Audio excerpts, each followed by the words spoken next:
Bismillahirrahmanirrahim. Assalamualaikum warahmatullahi wabarakatuh. Hari ini kita akan lanjut materi kita 3. Tujuan akidah Islam. Akidah Islam harus menjadi pedoman hidup bagi setiap muslim. Artinya, setiap umat Islam harus meyakini dan menjalankan pokok-pokok kandungan akidah Islam tersebut dengan tujuan mendapatkan kebahagiaan di dunia dan akhirat dan mendapatkan ridho dari Allah Subhanahu wa Ta'ala. Tentunya dengan demikian berarti mempelajari pokok-pokok kandungan akidah Islam adalah kewajiban bagi umat Islam dengan tujuan sebagai berikut. Nah, akidah Islam ini adalah menjadi pedoman kita untuk kita selamat kehidupan dunia dan akhirat dan untuk mendapatkan ridho dari Allah Subhanahu wa Ta'ala. Adapun tujuan dari akidah Islam ialah 1. Mengetahui petunjuk hidup yang benar serta dapat membedakan yang benar dan yang salah. 2. Memupuk dan mengembangkan dasar ketuhanan yang ada sejak lahir. 3. Memelihara manusia dari kesyirikan. 4. Menghindari diri dari pengaruh akal pikiran yang menyesatkan. Nah, sekarang Ibu jelaskan 1. Nah, tujuan mempelajari akidah Islam yang pertama adalah supaya kita mengetahui petunjuk hidup kita, mana yang benar, mana yang salah, mana yang baik, mana yang buruk. Kemudian yang kedua, memupuk dan mengembangkan dasar ketuhanan yang ada sejak lahir. Nah, dari kita lahir sudah ada dasar ketuhanan yang ada dalam diri kita. Kita akan mencari siapa Tuhan kita, siapa yang menciptakan kita.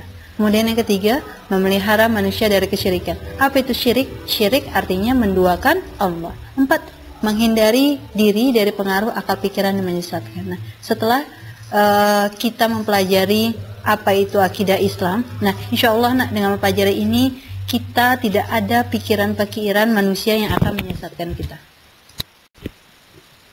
4. Hubungan iman, Islam dan ihsan. A. Islam. Kata Islam berasal dari kata aslama yuslimu islaman, yang artinya patuh, tunduk, menyerahkan diri dan selamat.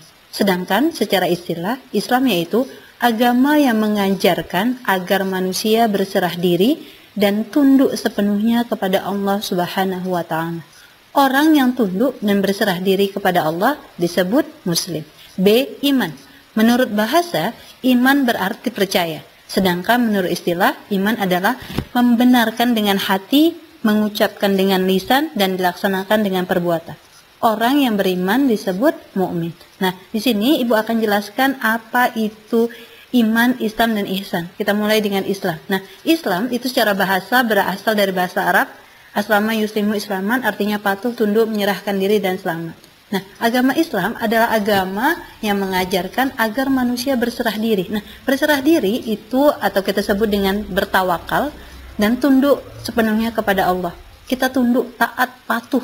Nah, orang yang berserah diri dan tunduk kepada Allah ini disebut dengan muslim. Iman menurut bahasa artinya percaya. Sedangkan menurut istilah, iman adalah membenarkan dengan hati, mengucapkan dengan lisan, dan dilaksanakan dengan perbuatan. Nah, orang yang beriman disebut mu'min.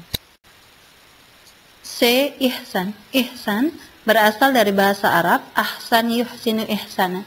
Secara istilah, ihsan ialah menyembah Allah seakan-akan melihatnya. Maka jika tidak melihatnya, yakinlah Allah melihatmu.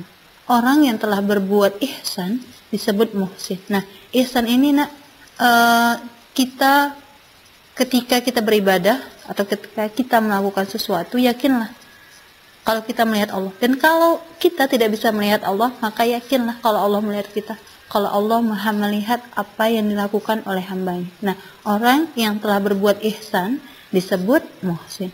Dengan demikian, hubungan antara iman, Islam, dan ihsan tidak bisa dipisahkan antara satu dengan yang lainnya.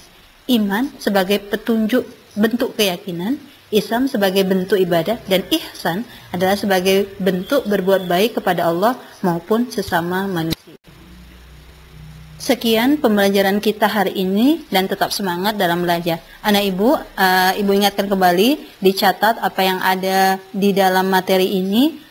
Kemudian nanti ketika dikumpulkan, dicatat di buku catatan, Dan ketika waktunya dikumpulkan, nanti dikumpulkan. Ibu sudahi. Wassalamualaikum warahmatullahi wabarakatuh.